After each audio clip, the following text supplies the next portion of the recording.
Welcome to today's webinar, the ChatGPT Tsunami News and Views, featuring a presentation by Mel Head and follow-on commentary by Jeff Uhlich and Yogi Shulz.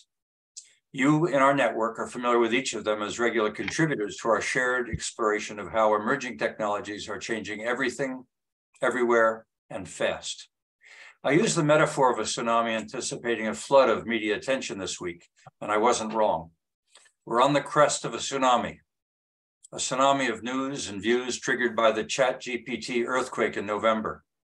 Mel will help get us up to date. Jeff and Yogi are armed as well with the very up-to-minute dynamics of how OpenAI with ChatGPT and Bing with Microsoft and Bard now with Google are toughing it out, and in so doing, disrupting knowledge management in all of its forms. Okay, over to you, Mel. I'd like to start this in a different way today. Typically, we'll have one presentation and have a lot of questions during it and afterwards. So today what we're going to do is break this presentation up into three parts. First part's going to be what is AI? And we'll stop, have a few questions and so on. I'll turn it over to you again, Perry. Then we'll come back and look at the GPT is here and what have we done with it? And then go through a few questions and so on. At the end, we'll finish with the future of AI. And I'm sure, as Perry said, Yogi and Jeff will definitely come in and thank them for their input as well to this.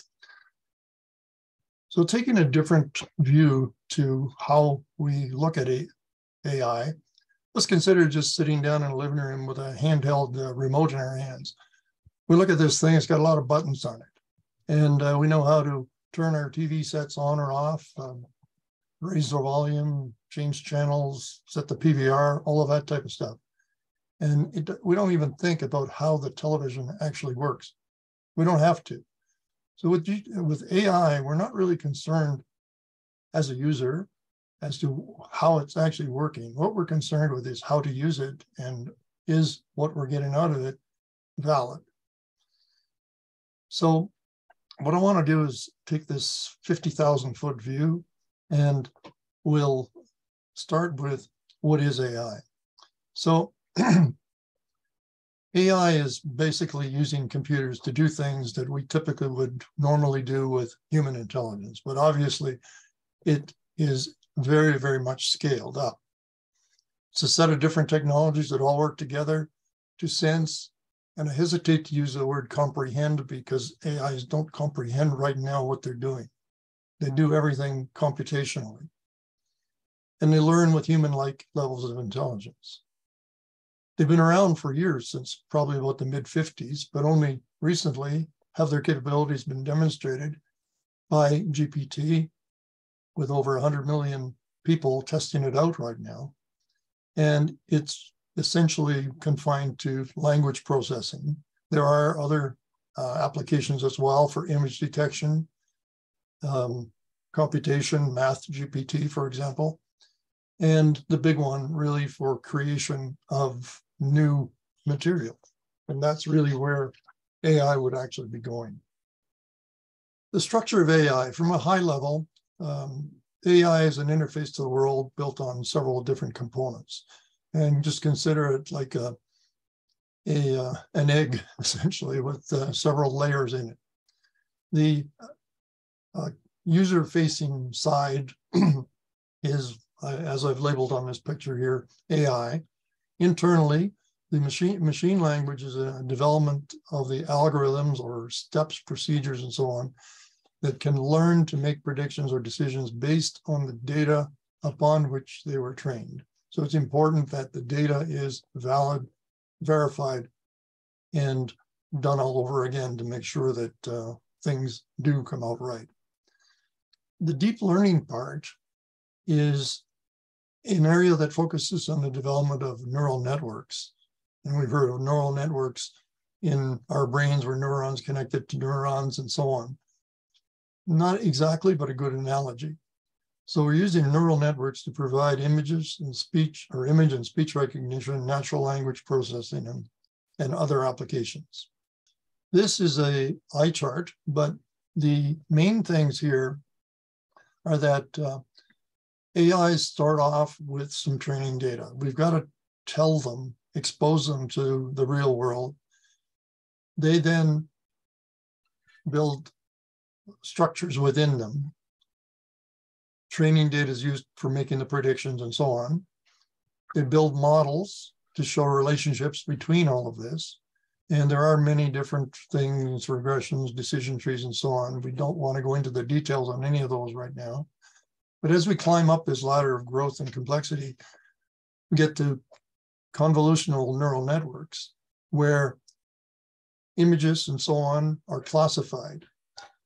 The next level up, where we can look at text and speech, language processing, as GPT uses, is a step that allows it to be good at processing data sequences, recognizing sequences, retaining information about the steps in a sequence.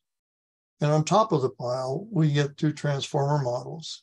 There are some out there right now, but the ultimate goal is to get to the top of the heap here. So this is a neural network architecture that's good for natural language processing, speech translation, text classification, and so on. And it weighs the importance of in ChatGPT's case, the words. This model really is, if you've ever heard or looked at George Carlin on YouTube, everything is connected to everything. It allows it to have a multidimensional view of all of the information. And ChatGPT is really only looking at all of these billions of words that it's, let me use the word read, and it is calculating the probabilities of what word comes after the next word. So AI learns from reinforcement. When we look at, when we look at the structure of it, as far as the data we provide to it, there are three ways, major ways anyway, that AIs can learn. One is essentially a sink or swim approach here, where you can consider, for example, and it's an oddball analogy here, but a Roomba vacuum coming into your house, and you're putting it in your living room. It's never been there at all, doesn't know where anything is. It's powered up and it starts moving around. It's going to bump into every piece of furniture, wall, etc. And it's going to map itself. It's going to start learning its environment. So it now knows that the shortest path from one side of the room to the other is not necessarily a straight line. As we get further involved with it, we can get into unsupervised learning, where algorithms, again, sets of procedures and so on, through which the AI learns patterns and structure of the data without the need for labeling it. We're not telling it this is A and this is B. We get into supervised learning, where we show it thousands and thousands of pictures of cats, and then we say, go to the zoo and find one. Or look at this picture and find one. Algorithms can learn to predict labels on labeled training data. If you see enough of one thing, you'll be able to find it amongst the unstructured world, so to speak. So AIs learn from data that is static or dynamic, or a combination of both. If we use only static data, we're presenting it once to the AI, and its whole knowledge base, so to speak, is based only on that. There's no other things. If the question you ask doesn't cover any of the topics that it's looked at, it is going to be right out of luck. It will not give you a response that is valid at all. And that's one of the things with respect to GPT, that not necessarily has it not yet been exposed to enough data to answer everything, but occasionally some probabilities are higher than others and may lead to putting together responses that we all know may not be so correct. Dynamic data is with a static base, and then the dynamic data, dynamic meaning changing, allows for full or partial retraining. We can add new stuff to it. It's probably better in some areas than others that are more dynamic. Two examples here: healthcare, finance, and so on. However, giving it too much dynamic data could contribute to making it unstable. And the results or the performance of it could be impacted. AI testing then is really important to ensure correct results. And ChatGPT has incorporated strong reinforcement training by humans. They just haven't taken it out of the box and said, okay, let's turn it loose in the wild. They've done a lot of backroom testing before December 1st or November 30th when it was made available. So at this point here, I'd like to turn it just back to Perry. And so I'll stop sharing the screen here, Perry, and turn it back to you. Okay, thanks, Mel. Jeff, you want to weigh in here with any of your comments? You're the one that really introduced me to the tsunami way back in November. Yeah, I want to throw the first question at you. What do you think? well, I just I think, Mel, you did a really nice job of giving us a kind of an overview of the kind of origins of all of this, technology that we're now exposed to. I think it's important to acknowledge, that transformer at the top of your second or third slide that you referred to. That's technology that Google developed. And one of the things in my reading on this subject over the last couple of months that's really jumped out at me is the level of collaboration amongst people researching AI and developing these large language models. They share information, even though right now they might be at each other's throats competing. At a research or academic level, there is a lot of collaboration that has gone into this. And Transformer was a model that Google developed in order for the facilitation of language translation. And what they learned through that application was how to properly use a matrix, I guess, to figure out the syntax of language. And this ability to answer these questions as fluidly and as human-like as it has been is an outgrowth of basic language translation tasks that Google was throwing at the transformer. So it's all spun from that, and Google deserves a lot of credit. And I find it kind of paradoxical or ironic that Google is now kind of scrambling and behind the eight ball, given that OpenAI has launched, gone ahead on the 29th of November and made this ChatGPT available to the world. Google apparently has some technology that's even better. And it's all based on that hierarchy of progression that Mel laid out in terms of the development of these large language models. Astounding that a week into this, we'd already been discussing who's ahead and who's behind. Yogi, are you surprised that this was initiated as an open source, that this is in fact available to the globe? When you use the word open source, I think of sharing the software. As Jeff mentioned, there's a lot of collaboration going on at the scientist developer level, even though at the business level, they're at each other's throats competitively. Yeah. So I think that's a great observation that Jeff is making. I don't know to what extent they're sharing source code as opposed to observations or papers or formulas. Yeah. What I'm finding fascinating here is that the speed of the developments. It seems now we have this arms race going on and, among the various candidates who want to dominate this space. Microsoft has been chomping at the bit for a long time, trying to figure out a way to take a chunk out of Google's hide, and they're probably going, hallelujah, maybe we're onto something here. But I think it's too early to tell whether this is going to change the world or be just a small blip in some larger story.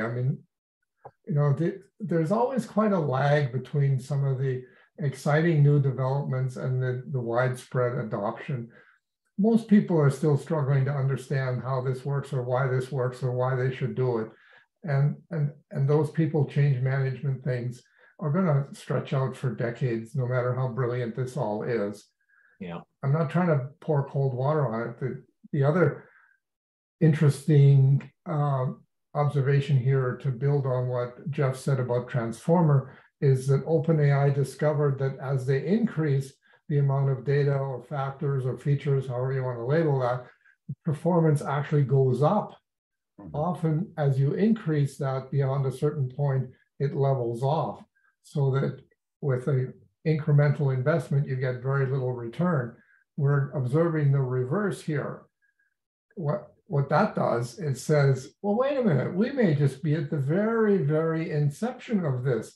And what we're going, woo, what we're excited about may turn out to be just a tiny little improvement over a much bigger picture. So at the risk of contributing to the hype, I think this could go either way, that we're reaching a high point, or we're just at the beginning of something that we can't even imagine. Well, certainly at this point, not even months into this, weeks, perhaps it would be appropriate to say weeks, not days, but the competition can be measured almost in minutes, when it was just yesterday that the first announcement came out, and here we are. When you've got 100 million users contributing to the research of this product, you're getting a pretty good reading of the data on user experience, how they're using it. If they're watching, and I believe surveillance is rich right now. The world is watching, and these guys with the billions of dollars that they have at their disposal to invest, there is a race underway. And I'm gonna stop right there and let Yogi take us through. The other thing is we got to remember is that this is still based on fundamental pattern matching without really understanding the context of what's going on. If we manage to crack that nut, then this, like if we were to feed it just the mountain of Donald Trump's lies, what would it do with that? Because, it's still having trouble distinguishing fact from fantasy or deliberate misdirection. So there's still plenty of opportunity to improve this. I heard something on a podcast I was listening to a few weeks ago, and the point that was made that stuck with me is the person was saying, this is as bad as ChatGPT will ever be. Right? It's never going to be worse than it is now. It is going to advance. It is going to get better. It is going to progress. And so, I don't want to pour cold water on it either, because I think there is something phenomenal happening here. I also recognize, and I'm the skeptic in terms of the limitations, as I mentioned in my little blurb for the newsletter, but there is something phenomenal happening here that I think we're just really still we're at the very early stages of wrapping our heads around. Well, our kids will probably tell the story if we're talking to our kids about what's going on. There's something happening. There's earthquakes in Turkey, and there's earthquakes within the realm of AI. So Mel, let's take us to phase 2. Okay, so I think I heard the message that ChatGPT is here. And, so it's one of several AI applications that are now available and soon will be available. But a couple of bullet points here. When I first saw it, I really looked at it as hype, in a sense, from the media point of view. Having been interested in AI for quite a number of years, I knew there was something bigger behind it.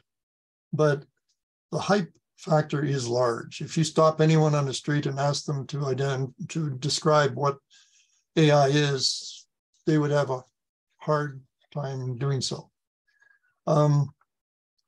It's big, and if you go back, as far as I do, back about 40 years ago, I remember Lotus 1-2-3 coming out, and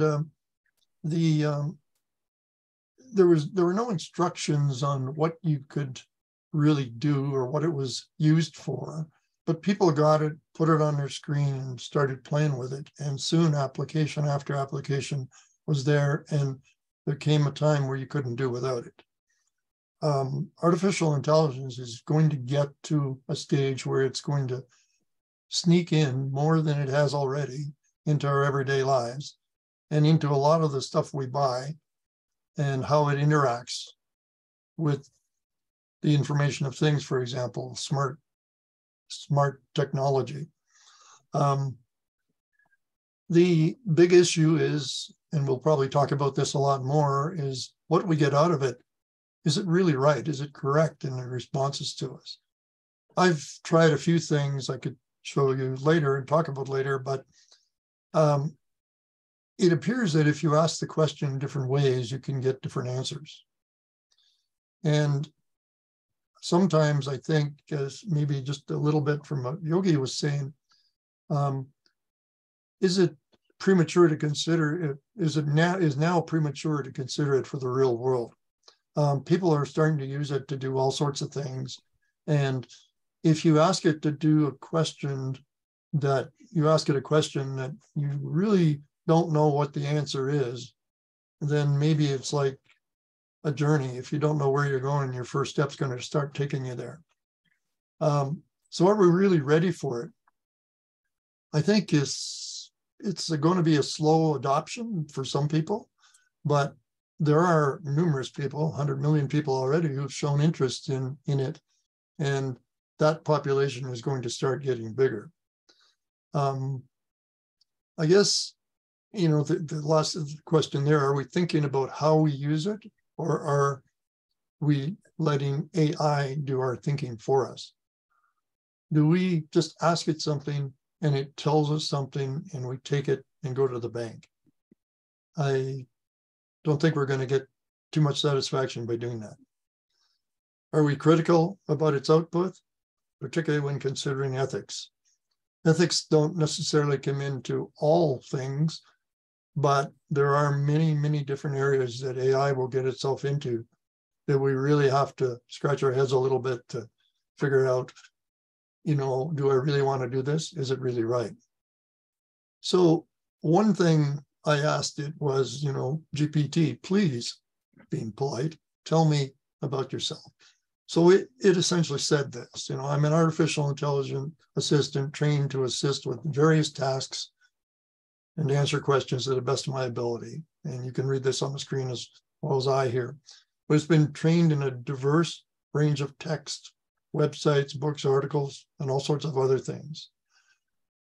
The process has allowed it to learn, or at least put together the relative relationships among various topics, concepts, relationships between words and phrases, enabling me, it talks about itself as if it's sentient, to generate information and responses to questions. Then it says, I do not have personal experiences or feelings, but I am designed to provide helpful and accurate information to assist you. The other one, I took a little bit more of a aggressive approach. I didn't say please, I wasn't polite. I said, here's what I said. GPT, who are you? Or what are you? I am an AI language model by OpenAI, designed to generate human-like text based on the input provided to me. Where do you get this input? The input I receive comes from users like you, through a prompt or a question in a chat interface. Where do you get the information you need to answer my questions? I have been trained on a diverse range of internet text, which includes websites, books, articles, and other forms of written content. This training process has allowed me to learn about various topics, concepts, and relationships between words and phrases, enabling me to generate informative responses to questions. What will you be able to do in the future? As AI technology continues to advance, it's likely that language models like me will become even more sophisticated and capable of performing a wider range of tasks. However, it's important to note that AI models like me are only as good as the data they were trained on, and there is always a risk of biases and errors in the information provided to me. That being said, in the future, AI language models like me might be able to perform tasks that require a higher level of comprehension, such as summarization, translation, and creative writing, among others. But there is still a long way to go and a lot of research to be done in these areas. So as you see here that this obviously is just Microsoft Word 365 reading it out aloud. So there have been a number of things, word recognition, all of that type of stuff built into applications we're using today. So it essentially broke the thing apart. It took the two sentences, compared context, intent, all sorts of stuff like that. And it did give me an appreciation for the fact that it has some capability to dissect what is intended and then put some words around it based on its probability selection and so on. But it sure gives a plausible response. Yeah. So it didn't detect, though, that every letter in the alphabet is in that first phrase. no, it did not. And it didn't tell me how many I missed in the second one either. Right. But I'm sure, it probably could have done that. I did see another example with ChatGPT, though, where they used that quick brown fox jumped over the lazy dog's back, and they asked it to generate another sentence that contained similarly all of the letters of the alphabet, and it did that in an instant. I think what this slide really points out nicely is that the genesis of ChatGPT and that transformer model and how it was used for language translation, and you can really see how it's kind of making sense of what are basically numeric values that are assigned to words, and it's figuring out from that through that neural network, all that hangs together. Like, it's just remarkable. Yeah, it's sort of the first step towards that full transformer approach, so to speak. So with that said, I took a few early conclusions about it. It takes a very personal position. It's very fun to work with. It's polite, and it calmly responds to aggressively asked questions, some good algorithms. It assumes, again, in a loosely human form, the most direct interpretation of what's being asked. If you ask a question, it takes the simplest understanding of that question. It's just like if two people are talking and one asks a question of the other, the one who is responding will presumably come back with a response at the level of where that question came. If the follow-up to it goes up, then the responses, if the questions get more deep, more complex, the responses get more complex, and conversely the other way around until some happy medium is reached. So I found that to be the case, where I've had numerous different things I was talking to it. See, I'm even treating it like a person. That, on things like compare the US government to the Canadian government. And I asked it a bunch of questions back and forth, and it gave me some really good answers. And it's got interesting views on gun control, stuff like that as well. But, when you ask it certain things, I think it had been said before that someone had put in a question to ChatGPT, and it asked it to, what is 2 + 5? And it comes back and it said 2 + 5 is 7. And the person putting the question in said, "Are you sure?" And it said, "Yes." And it's straight mathematical type thing. And it said, "Because my wife says it's 8. And the response was that, "Well, your wife is incorrect." And it proceeded to give a description of why 2 + 5 is 7. And it said, the person who put the question in said, "But my wife is never wrong." And then GPT said, "Well, my limited training, I'm telling you it's 7 because of my limited training." So, it's a situation where you get a little humor out of it, but there's messages in there. And, it's a situation where, you can start with something and you can go down a rat hole easily. On the third bullet, it can easily be seen that there's a lot more to come. It shows some potential, because I've had some discussions with it where I asked it, how do I calculate the size of the observable universe? And it came back and it was a real high level thing, and it didn't tell me anything I didn't already know about it. So I started asking it, some more detail, and I threw in some information in there. And then it went into a whole different mode. It really went into professor mode, and it told me, here's how to do it. It gave me an equation to calculate the time rates and all that type of stuff. And it was right. But according to theory anyway, right? So the thing is that if you're happy with the first thing you get back and run with it, the chances are probably, I don't want to say 50-50, but not necessarily 100% that it's right. I think humans will learn how to work with AI and its derivatives as assistants. We've all had, heck, even our phones. It didn't take us very long to learn how to use our phones. It used to, way back when software came out, there was a 2 or 3 inch thick book that had everything in it, and people flipped through those things. Now, if it's not intuitive, you don't use it. And AI will become intuitive a lot more than it is now. And it will become part of life. It's important, I guess, to, as we've already said here, that it doesn't possess any intelligence nor the capability to understand what's asked of it.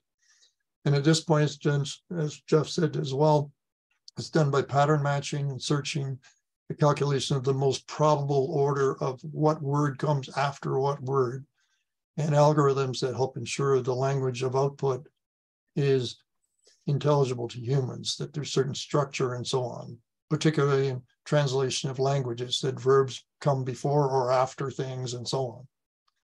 Well, however it's done, Mel, as I noted in the newsletter, I'd asked it to draft a chat with Tennessee Williams or Jesus Christ, Albert Einstein or Taylor Swift, even LeBron James. And the sensitivity that came back initially around the Jesus Christ piece was somewhat reflecting on the ethics that there are certain leaders that it was a little reluctant to answer the question the way it was initially asked. And I had to rephrase the question in a manner that was respectful of the individual. So there is being written in there, or with the database that it's drawing on, clearly recognizes the profile of the person from that database that you're communicating with or about. Yeah, I saw an article a few days ago that said the author was saying that in a conversation with someone, he says the person was using it for several hours in one day. And he said he was carrying on conversations. And he says, in the back of his mind, he knew he was working just with algorithms and that type of thing. But he says, it sure sounded like I was talking to somebody on the other side of the screen. Well, the robots using tools like this in Japan are apparently preferred over the human interaction because of the fact that they're reliable, they're consistent, they know them well, and they're not selfish. Yeah. That's true, and some of these have been put into seniors' homes as well in Japan. That's right. Yeah, that's the one I was referring to. Yeah. So what will we do with AI? You know, AI has been around with us for a long time. Facial recognition, voice recognition. We can talk into something, pick up your phone, you want a text and you don't want to do this when you're driving, but you can talk and it'll write it out and you can send that text. Smart assistants have been around for a long time. Chatbots, every time you get onto a website and you see the little thing in the bottom corner, I really want to talk to a human, and it can't do anything. So autonomous vehicles and more. The autonomous vehicles where you really have to look at a lot more than just calculations. There's all sorts of stories that you hear about that, and I'm sure Elon Musk can tell a lot more. Assistance in areas of business, education, finance, analysis, medicine, literature, personal assistance, research, etc. We're talking about sentences that have every letter of the alphabet. I'm sure AI will address every entity, every area of business, social life, and so on. It starts with any letter. And other languages, Mel? Oh, definitely in both languages. Yeah, in all languages. You can actually ask it something and it'll give you something back, and then say, can you give me that in Italian? And it will. So it's proven to us that it's got the capacity to accomplish things that we could not have done before. And generative AI helps us create. And there's a lot of people right now that, they do things that there's no hope at all that I'd ever be able to do. And AI is going to help us all do things that we have hopefully thought about or may yet to think about, but it'll help us accomplish it. If it can't help us accomplish it, it'll give us a list of steps, procedures, and so on to help. I was looking at it the other day, and it's been a long time since I wrote a macro for Excel, but I read this thing and it said that, I think it's with Google Sheets, that they're going to put an add-in in there that you can actually ask it, write me a macro too, take this, do whatever, and there it comes, and you just put that macro in, set a link to it, and away you go. Context-aware search engines. Search engines have been around for a long time, and keyword searches and probability hits, like a Pareto diagram on what most closely aligns with what you're asking in this particular keyword. And you get all of those things coming back, and it'll give you several 100,000 hits in 0.5 seconds, something like that. But what these things are going to do now is, and I'll use the word again, understand what the context of your question is, and maybe on the left side of your screen give you some sort of examples, and then on the right-hand side, the AI will give you a reasonably concise best response. Yeah.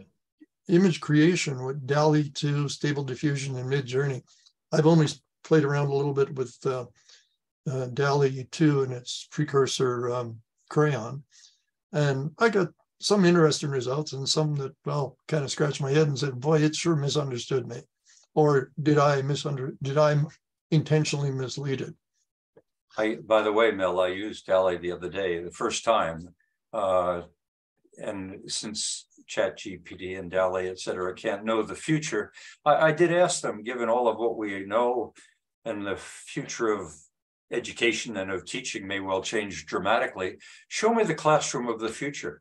Of course, you've seen in my newsletter what came up. Mm-hmm. It was the classroom as it is today. So it was implying that some things may never change. At least it doesn't know what those changes may look like. So I got a kick out of that. Yeah. Well, I think just on that same thing about the future, because of COVID and the way that people are working from home and how that's changing, going back to the office and all of that type of stuff, the need for some assistance and so on is there.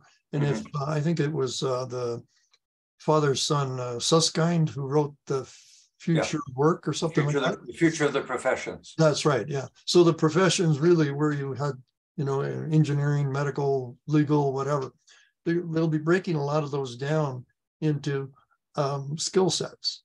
And the skill sets may be quite good, but they may not be as broad as what someone who is specifically in that profession has gone to university for X number of years and has been able to be in practice for so on, for so many years and so on.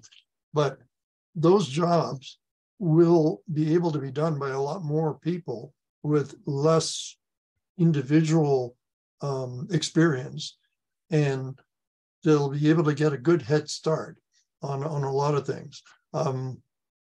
The stepwise procedure, as I was talking about earlier, where it tells you, how to write, or it will write a macro for you. Software people are already starting to use it to help debug some of the stuff they've written or get some ideas on how they can actually structure something. We talked last week about teaching may no longer be about the conveyance of knowledge, because that's accessible, almost commoditized, but helping individuals in critical thinking, which some have been saying for some years now is fundamental, but the educational system seems to have been a little bit slow in the uptake. Mm-hmm. The one last thing on this slide here is Math GPT. I played with it a bit, and it uses a lot of the same structures as the ChatGPT, where you can pose a verbal question to it, and it will actually figure out what you're asking for and provide you with a response. So generative AI is focusing on new and unique content, images, music, text, videos, etc. And it's finding patterns and structures and learning from existing data, stuff that it's been trained on, and putting all this together to synthesize new data. It will know what's important, what's not important, and it'll focus in to that specific response that you're looking for. And when I say response, I don't necessarily mean verbal responses, because there isn't any reason why and that AIs can't be used to actually make something happen. Look at the artificial intelligence in an autonomous vehicle, for example. It's driving down the road and doing a heck of a lot more than the cruise control. That's what I was looking for. And it can sense the loading on the engine and so on and make some changes. But it's not going to steer the car. It's not going to get you where you want to go. You've still got to do a lot of things. AI is going to be that next leg up and really will help us there. So it's got a wide range of applications, including art, media design, and so on, and a lot of industrial, scientific applications. Protein folding, for example, was one thing where they had, I forget the name of the actual application, but you could load it on your desktop machine. And when your screensaver came up, the application came up, and in the background, it was running on analyzing data files with an application that you put down and that you downloaded. And if it found something, then it would transmit a file back to the place where you got it. So a lot of people worldwide were using their own CPU cycle, so to speak, to help out. Whereas this thing here, it can do that in, I don't want to say a matter of minutes, but it can do it one heck of a lot faster. Same thing with SETI, the search for extraterrestrial intelligence. There's a lot of data that's been logged, and they're now starting to use this type of thing to see, to sift through that data and find out the relationships between what they're picking up from external, out of space, so to speak, and satellite generated noise, Earth generated noise, and that type of thing. Jeff, Yogi, do you want to jump in here with any further comments or commentary, elaboration on any points that Mel's brought to our attention so far? Yogi? Sure, Perry and others. So, this is all interesting fun, and I appreciate the excellent examples of what Mel's exploration and Perry's exploration of these tools have resulted in. Kind of the very first practical application that occurs to me is call centers and chatbots. We all have stories about how poor our service experience is with these things, and it looks like we have here a technology to upgrade that experience on one hand, and correspondingly improve the customer service reputation of the company that's employing it. I'm amazed at, so that's one issue. I'm amazed at how it copes with some of these abstract questions that are being asked. So I feel like more generally that every discipline has many questions that people assume are really big and complicated, and they don't even bother to try to ask them or research them, or it becomes somebody's life's work. I could see researchers saying, let's try this out on ChatGPT for half a day here before we commit to a year's work, or before we commit to a month's work on a complex grant application to some funding industry.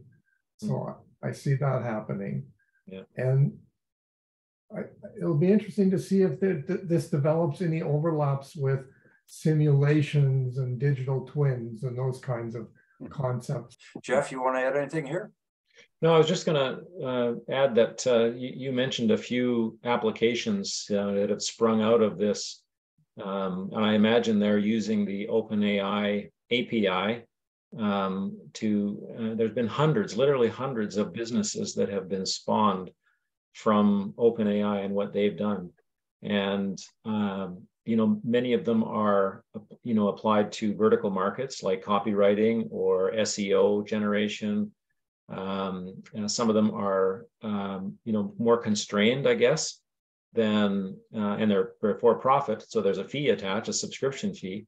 And some of them are limited in terms of the size of the output. But if you're writing tweets or marketing copy and stuff like that, those limitations don't really come into play in the same sense. And I think there's what we're witnessing as well, aside from, Microsoft and Google and DeepMind getting a lot of media attention, this has really stimulated a explosion of small businesses arising that take advantage. They license the API, they put an interface onto it, and they're offering some real compelling or interesting use cases. And I think some of those are worth exploring. Some of them are not very good. Also, I've found a few that don't actually work the way you'd hope they would. But it's kind of what's the Cambrian explosion, that period in the history of the Earth when the conditions were just right and we had this incredible, proliferation of different forms of life. We're seeing that happen in this space as well. And we have no idea, and I don't think OpenAI or Google or anybody else has any idea where this is going to go. Some people will be very surprised with what people come up with as a result of having these tools at their disposal. So I think it's going to be fascinating to watch. Well, Canadian Law Society sent a notice out to their members this week saying, ignore GPT at your peril.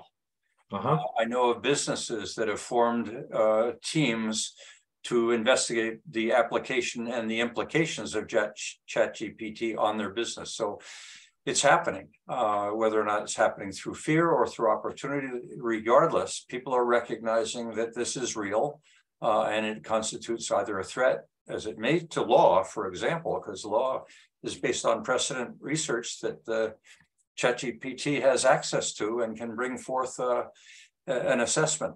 So I've seen mortgage documents being drafted. Anyway, just some of the quick things. I've done a lot more on these things, but two of them in particular here.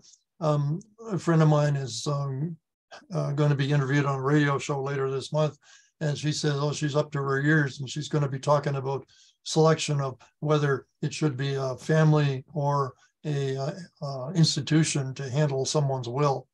So anyway, I got on to GPT, and it provided very, very nicely the pros and cons of each of these things. And it saved her a heck of a lot because it gave her a start or an outline, which she can add some more data to or more information to as part of it. Just yesterday, my brother said he's going down for a visit. He and his wife going down to San Diego. They'd never been there before. We've been down a couple of times. So he said, what can you see in 3 days? So I asked ChatGPT, and man, it came out with a really good itinerary. The metaverse, what is AI in 5 or 10 years? It's interesting in this case here. I asked it 2 separate questions. How will it be used in 5 years? And then I started up a whole second one. How will it be used in 10 years? Because I didn't want it to rely on what it had already told me. And the differences were, quite different. The writing an obituary, one of the guys I had it on my phone, and we were having coffee, and he says, "Oh, can you write an obituary?" And I said, "Yeah, tell me what's your name," all this stuff, And it was pretty good. But anyway, not to belabor that, the next thing, this is an eye chart here, but Grammarly you can have it on your phone. It helps you write things. Speech to text, we've had that for a long time. Google Lens, if you don't know what something is, point that application at it, and it'll tell you, it'll find things for you. There's all sorts of things. It can even write country and western songs. But it's got a lot more things. Autonomous drone guidance and operation. Facial recognition, fraud detection, and incident flagging. The smart assistance, protein folding, pharmaceutical development with COVID, for example, the proliferation, to some extent, I can use that word, I guess, of new vaccines that technology's come a long way, but being able to come up with or run by certain options fast with high level computing power, but putting some AI behind it will really help things. I was at a conference a few years ago, and there was a doctor, a neurologist there, talking about the list of back injury patients or people who even had lower back pain on a triage list. He says it would be nice if they could talk to somebody and it would know the right answers, follow their logic, and ask them questions that they wouldn't ask everyone, for example, and then essentially determine whether they were candidates to be moved up to be first of all put on a triage list or be moved up the list, and then assign somebody to them, that type of stuff. And he was actually doing some work with an AI package at the time, but it wasn't really being used in practice. Agricultural and farm automation and management, there's a ton of stuff there that you can have the 4x4 going around at night looking for weeds and zapping them with lasers and that type of stuff. And they have to know that what a weed is. So it's a matter there of looking at what these things are all about. It'd be interesting, Mel, to see ChatGPT serve as the mediator between two parties in conflict, or as the arbitrator for that matter. Well, that's true. One of the things I was going to say is got a good lead in here was two AIs, and you pose a question to one of them, and it gets a response back. The other one looks at that response and does what you or I would do when we receive a response, and then see if they can converge on something. And convergence is kind of another step along the route here. But anyway, this is the last slide here. The experiences that we've had with GPT, I think we've talked about that. The current reality of it, it's what you make of it. And, you had mentioned, Perry, that some companies are essentially writing it off right now without perhaps doing a lot of or enough research into it. They might be able to change that position later. How's it going to impact our lives? More and more every day. Will humans ever understand what an AI does? There is something they call XAI, which is explainable AI, where you're asking the AI to say, how the heck did you come up with that?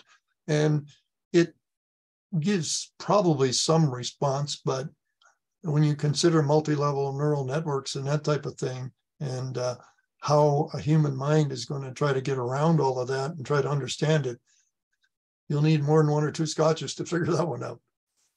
Can we trust AI? Trust is going to be a big factor. If we take, as I said earlier, the first thing that we hear from it or see or read from it, it's not necessarily going to lead us down the right road. And then what might be the future of it? This slide on the right here just shows that our penetration is like 20 to 30, 35%, something like that. And these are only a small number of these. And there's all sorts of linkages between these things where it may be good for, well, let's take an easy one, shopping. I'm looking for such and such a thing. I want to do this with it. What do you recommend? And here comes the recommendations. Negotiations, some things that are form driven where someone sits down and fills out all the forms and they're not understanding what it is. If you could talk to some AI where it would actually ask you all these questions and it builds the form and the structure for you. Passport renewals, immigration lines, all that type of stuff.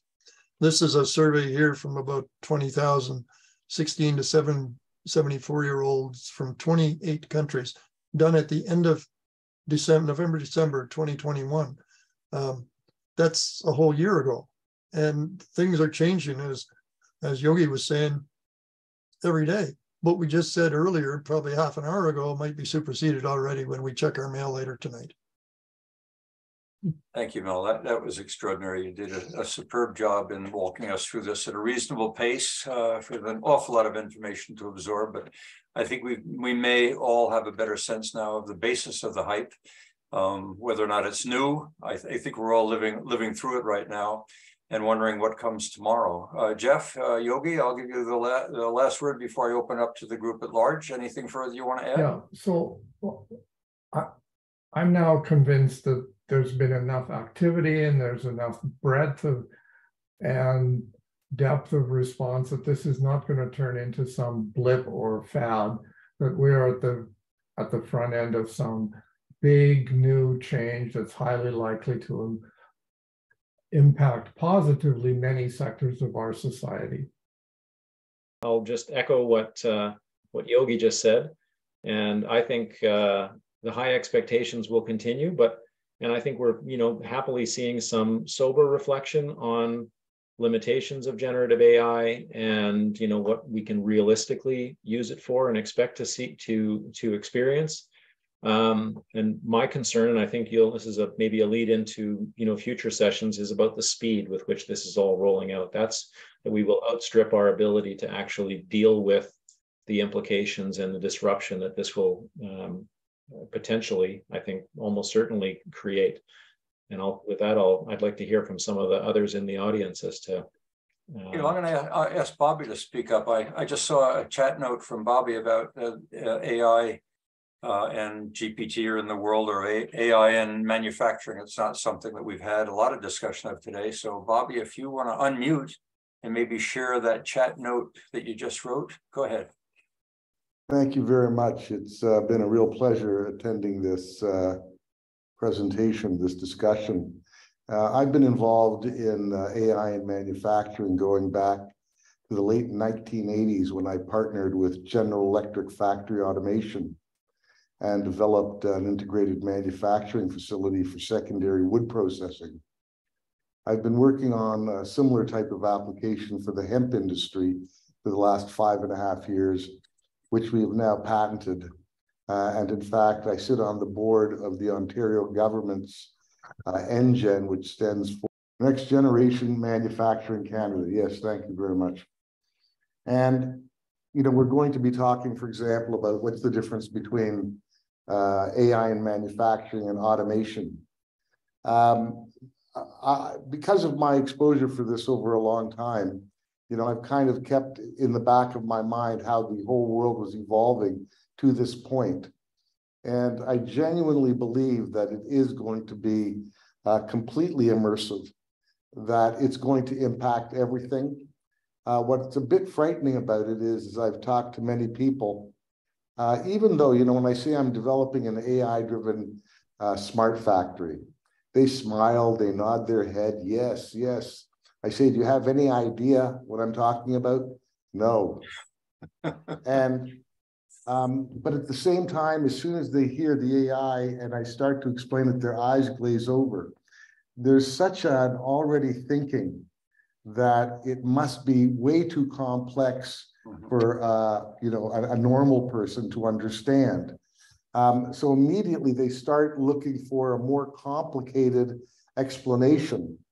What I basically say, and because I'm non-technical, my exposure to this came out of a specific application, and I evolved my understanding over so many years, but I am non-technical. So I look at it in terms of the way that it processes data and the opportunity to appreciate that the AI-based system architecture has the ability to coordinate and synchronize multiple systems in virtual real time. And so I explained that, the best way I found to explain to people about AI is I talk about Elon Musk and his rocket. And I say that fundamentally he developed it through a video game. And they say through a video game? I say yes, because most people don't fully appreciate that all video games today are AI driven. They're AI based. They have the multiple layers of the different physics involved in a car going around a track or a bullet's velocity. And, that's how it's able to come up with these immediate, I'm going to call them solutions, immediate moments.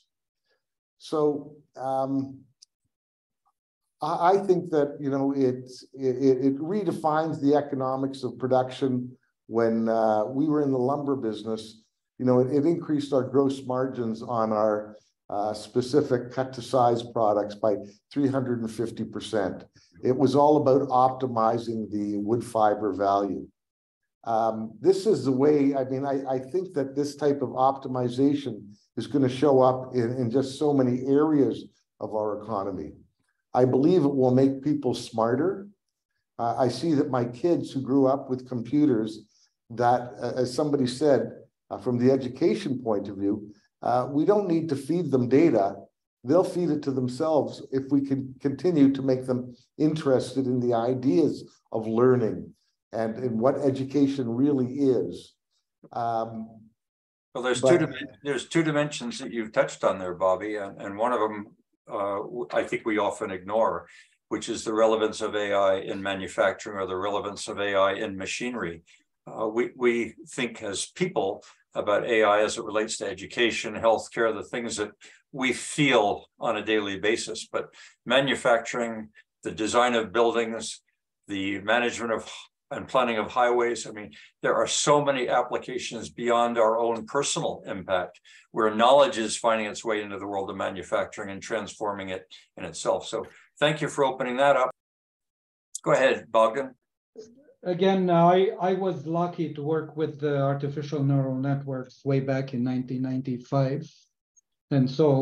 And I used them with mission critical systems. While they're very elegant, and they've outperformed me in the tasks that they were assigned, we had to layer multiple redundant. We had to put more redundant layers to get the safety that those systems were requiring. And this, funny enough, are in defense, in healthcare, and the highest standards were in entertainment, motion-based entertainment, where you cannot have failures. The warning that I wanted to share is loss of human capabilities. So as we delegate things out, we're delegating them off our minds. It's true, you get the challenges, and hopefully there will be enough that will take the higher challenges. But mass distributed, in my opinion, there is a danger. And any technology comes with codependency. In healthcare, all the processes had to be maintained also at the paper level. So if you lose networks and computers, you should be still able to go through the healthcare process and be safe and deliver the care. As we bring AI in various other layers, this issue of maintaining backwards compatibility and making sure that you don't handicap the human operators will have to be there. Well, this is the world of knowledge management, Bogdan, and it was kicked off some years ago. In North America, knowledge management is viewed as a technical challenge. In Europe, it's viewed as a human challenge. And the bringing of the two together, in a way, that's what AI is now brought forward. Yeah. And the third thing that I noted here is it's very interesting to see the evolution of our biological minds in the phylogenetic tree versus what's happening with the AI. So clearly, AI has access to large amounts of data, but it is pretty much pattern-based, be that parallel or sequential, but it's pattern-based. As such, causation is actually struggling.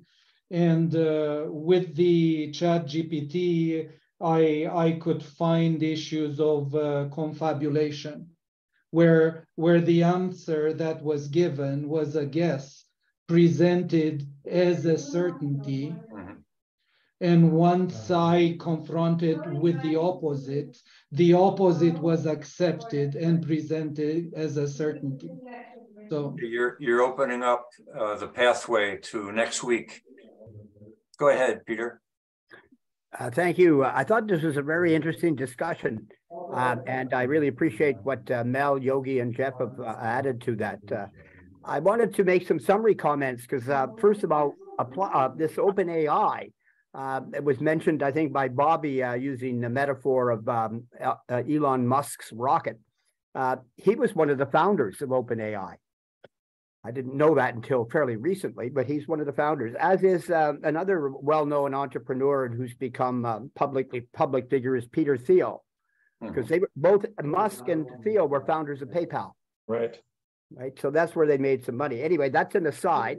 I wanted to make some observation that the notion of the Cambrian explosion, I think it was Yogi who mentioned that. I think that's an excellent example. Oh, maybe it wasn't Yogi. I appreciate you giving me credit, Peter, but that was Jeff. Okay, Jeff, that was an excellent metaphor. I thought that is exactly the kind of thing that's happening with AI right now. But that means it doesn't continue to explode. I mean, I think we've reached a point where there's a whole range of technology applications or aspects of AI that are permeating our infrastructure, our society, and manufacturing, et cetera. But they will slow down in a sense, not like the explosion. So I just want to make that observation. Also, I think we have to keep in mind that a lot of what we're hearing right now is aspirational and kind of forecasting.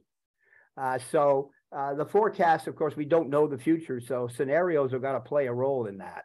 And as nice as it might be to follow promising scenarios, as obviously, as we're going to talk, I think, in a week or two, about some of the negativities of AI, we'll have some possibly other kinds of scenarios. And the third thing I wanted to make clear, and it's very important, I think, in context of where we're at with AI right now. We've talked about low-hanging fruit, and we're not in the sentient intelligence space yet. So I would suggest that it's really important to keep in mind that what we're really dealing with is very sophisticated correlation. Yeah. Massive amount of information that has been used to train a system to know how to look into a vast array of information that's completely disorganized. It's not organized like a database, like a standard date type database or a relational database. It's a vast quantity of information it can link.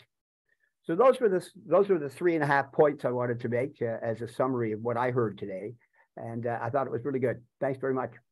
Thanks for the sum up, Peter. Always appreciated. Well, as we wrap up, clearly the number 100 million is not small. And the amount of time it has taken to reach this is obviously an indication that there's something going on that is extraordinary, not just from the perspective of scientists, but the expectations of industry, business, and might I say also government. We've been seeing government wrestling in the last few years with issues with Facebook and revenue. I think it's now going to face some very significant issues that relate to misuse and abuse. Somebody at some point in time is going to step up and say, who is in fact regulating the evolution, regulating the usage, regulating the abuses that will surely be there, whether they be of the naive. There will still be a need for someone to say, we need a regulator in this Wild West. I've asked Peter to lead off a session next week about misuse and abuse. Not that we want to rain on this parade. In fact, just exactly the opposite. I think we want to be sober and forthright. Now, my only caution for all of you is I don't know what meteorite is coming. I know the tsunami isn't slowing down. It hasn't reached shore yet, and we're still riding the crest of this wave. But I don't know exactly what will be coming next week because neither ChatGPT or Bing or Bard know the future, but we're all speculating. So, Peter, I look forward to your input next week. I'll ask Jeff, Yogi, and Mel to be part of the commentary, but I encourage all of you that have joined us today to join us again next week and invite your friends. So, without further ado, welcome to Thursday evening, and I look forward to seeing you all next week. Thanks, Mel, very, very much.